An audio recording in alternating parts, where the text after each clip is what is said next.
हजारों साल में होता है दीदारे बर पैदा और हजारों साल में होता है दादा हीरा सिंह मरकाम जैसा मसीहा पैदा। दादाजी ने उन घरों में रोशनी कर दी जहां सदियों से अंधेरा था। और विद्यार्थी समय में जब मैं दादाजी से मिला था, उनके आंदोलन का ही ये प्रभाव है कि मैं आज भी उनके विचारों से जुड़ के आगे बढ़ा।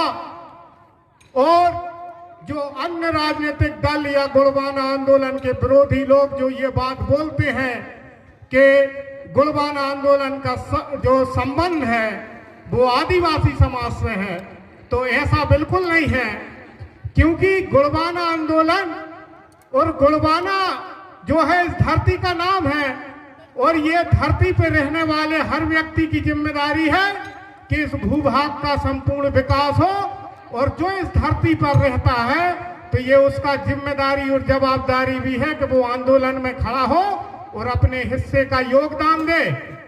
क्यों कि अगर ये आदिवासियों का आंदोलन होता तो फिर हम हैं या तोमर जी हैं या नागवंशी जी हैं या अन्य लोग हैं, तो ये सब क्यों खड़े हैं? क्योंकि ये इस धरती दाई के पुत्र हैं और इन सब पर इस धरती का कर्ज है और हम सबको मिलकर इस धरती का कर्ज चुकाना है।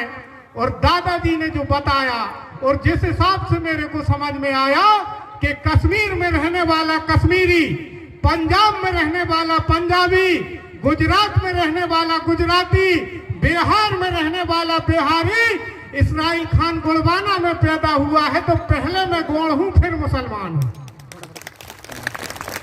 गुड़बाना आंदोलन को व्यक्त करने या दादाजी के विचारों को समझने और समझाने की कैपेसिटी एडवोकेट इसराइल खान क्या बड़े बड़े सुप्रीमो में भी नहीं है। क्योंकि दादाजी का जो आंदोलन था वो अंतिम पंक्ति के व्यक्ति को महत्वपूर्ण कि तुम राष्ट्र निर्माता हो ये कहने भर से नहीं है, किस रास्ते से चलना है कि तुम निर्माता बनोगे, वो रास्ता दिखाया था। और हम जैसे युवाओं को एक ऐसा अवसर, ऐसा मंच मिला कि हम अपने आप को सिद्ध करने का प्रयास निरंतर कर रहे हैं। और अल्लाह ने चाहा, फड़ापेन ने चाहा तो एक दिन गुड़बाना राज जाएगा और जो लोग गुड़बाना के होकर दूसरे राजनीतिक दलों का सपोर्ट करते हैं तो वो कान खोलकर सुन ले कि गुड़बाना की सरकार भी आएगी, गुड़बाना राज्य भी बनेगा और गुड़बाना का इतिहास स्वर्ण अक्षरों में लिखा जाएगा।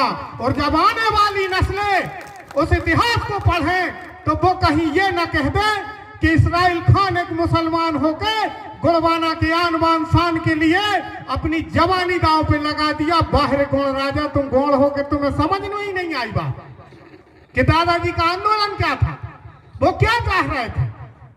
तो साथियों उठो, दादाजी का कहना था कि उठो, कुछ तो करो जवानी में और आग लगा दो पानी में। जहां जवानी जाती है वहां जमाना जाता है।